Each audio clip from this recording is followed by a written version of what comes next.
यदि भगवान का स्मरण करो भाई तो बच सकते हो, नहीं तो आसक्ति तो सर्वनाश कर देती है। कोई भी आसक्ति हो, सर्वनाश का मतलब मानव जीवन मिला है भगवत प्राप्ति के लिए और वो ना हुआ तो सर्वनाश ही हो गया। हम कहीं न कहीं इन आसक्तियों में तो फंसे ही हैं। काम, क्रोध, लोभ, मोह, मद, मत्सर, ये सब आसक्ति हैं। इन आसक्तियों को मिटाना बड़ा, इसका नाम ही आसक्ति, सर जा नहीं सकती, बहुत मजबूत है आसक्ति। कहीं से भी किसी में भी आसक्ति हो जाएगी। इसलिए भैया हम टोटल कहते हैं सब आसक्तियों को मिटाने के लिए एकमात्र भगवान की स्मृति। इसलिए कहते हैं नाम जप करो, नाम जप से सब ठीक हो जाएगा। नाम जप नहीं करोगे तो डिप्रेशन में पहुंच जाओगे। आसक्ति इतनी प्रबल होती है क्योंकि वो सीधे हृदय को मसलती है। अब हम उसके बिना जी नहीं सकते।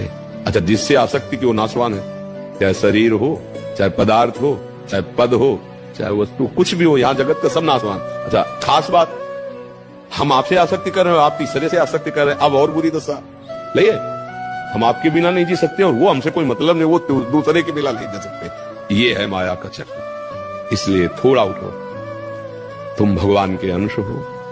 ऐसी स्मृतियों में मत फंसो जो तुमको इतना नष्ट कर दे कि तुम अपने जीवन को ही हार जाओ।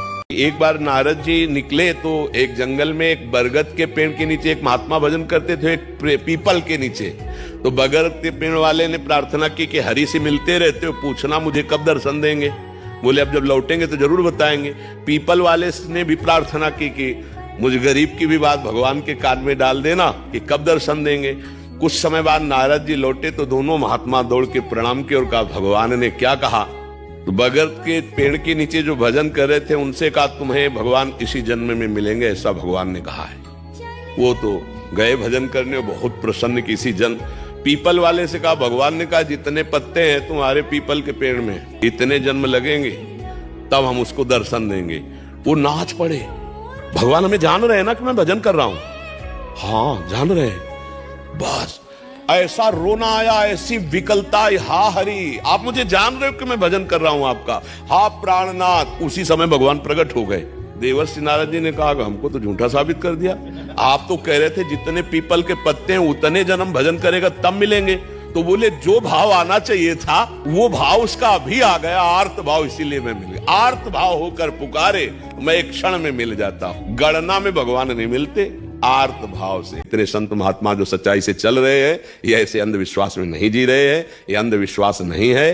अंधविश्वास तो तब माना जाए कि हम तुम्हें जंतुर दे रहे हैं, जाओ तुम्हारा रोग ठीक हो जाएगा, अब यहां बोल सकते हो कि अंधविश्वास। हम कह रहे हैं नाम जप करो, भगवान को अधीन कर लोगे, नाम जप करो, सर्व विजय प्राप्त कर लोगे। खुली बात है, भगवान है, पक्का है, उनके सिवा सत्ता नहीं है। आप कहीं भी पैर रखो पृथ्वी में ही रखोगे। आप जीवित हो तो भगवान से, बोल रहे हो तो भगवान से, आप श्वास ले रहे हो तो भगवान से। आप समझ नहीं पा रहे हैं कोई है। अच्छा, गर्भ में किसने व्यवस्था की थी? मां के रक्त को दूध में बदल दिया जिससे हमारा भरण पोषण वो है।